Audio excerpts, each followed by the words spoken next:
Jadi mudah-mudahan Allah jaga hati kita, baik ketika kita diuji, bahkan ketika kita diberi nikmat, supaya dalam dua keadaan ini kita tetap menjadi mukmin yang ajaban, yang ideal, yang baik, yang insya Allah Allah suka sama kita. Kalau diuji sabara fakana khairallah, kalau diberi nikmat syakara fakana khairallah. Kalau dia diuji dia bersabar dan itu kebaikan untuk dia.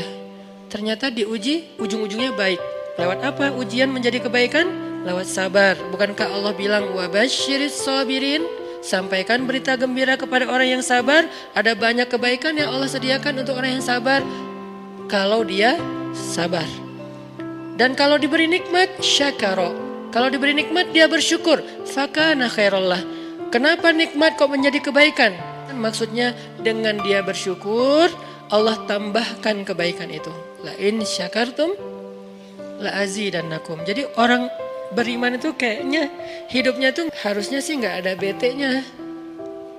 Hidupnya tuh nggak ada istilah, aduh hari ini gue kayak rugi banget nih. Nggak ada orang yang beriman rugi. Kan hidup kita tuh di antara dua itu kan. Cuman varian ujian itu aja macam-macam. Varian ujian itu misalnya kalau di surat Al-Baqarah Allah menyebutkan 3 varian ujian kan.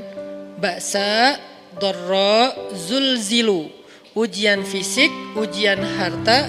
Harta ini termasuk karir, kerjaan, usaha, bisnis. Dan ujian zulzilu, ujian perasaan termasuk diputusin. Atau orang yang dekat sama kita jadian sama yang lain. Atau mungkin di unfollow oleh ya gitu deh. Saya kalau udah ngebahas bab ini agak gimana gitu. Jadi 3 varian ini masuk kategori apa? Masuk kategori ujian. Tetap aja 2. Kalau nggak ujian nikmat. Antara 2 itu nih. In asabathu sarra syakara wa in asabathu dharra sabara. Udah gitu aja. Dan nanti bahkan sampai ayatnya gini. Alladzina yunfiquna fis sarra'i wad dharra. Orang yang tetap beramal soleh lewat hartanya dalam keadaan dia berkelebihan atau dalam keadaan dia kekurangan. Itu mukmin, keren banget gitu. Dia tuh nggak pernah kehilangan kesempatan berbuat baik.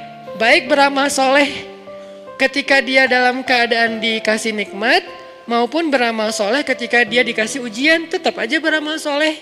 Contoh yang ayat tadi. Yunfikuna fis sarra, berinfak dalam keadaan sarra, dalam keadaan bahagia, senang, lagi dapat untung gitu kan. Ataupun yunfikuna fit dharra, tetap berinfak walaupun dia dalam keadaan dharra, dalam keadaan susah. Dalam keadaan dor itu kan bahaya. Ini kalau saya infak nih bahaya nih buat saya nih. Kalau saya kasih nih saya kayak nggak ada tabungan buat mahar nih. Kalau saya kasih ke dia, terus saya gimana? Gitu kan? Ini dor banget nih, bahaya banget nih. Tapi dia tetap berinfak. Siapa yang mencontohkan hal seperti itu? Selain pastinya Rasulullah udah gak diragukan lagi. Yang jadi kayak simbol berinfak walaupun dia butuh. Orang-orang Ansor. Yu'thiruna ala anfusihim walau kana bihim khasasah. Mereka mendahulukan orang muhajirin atas dirinya sendiri. Walaupun sebetulnya dia juga butuh kepada kebaikan itu.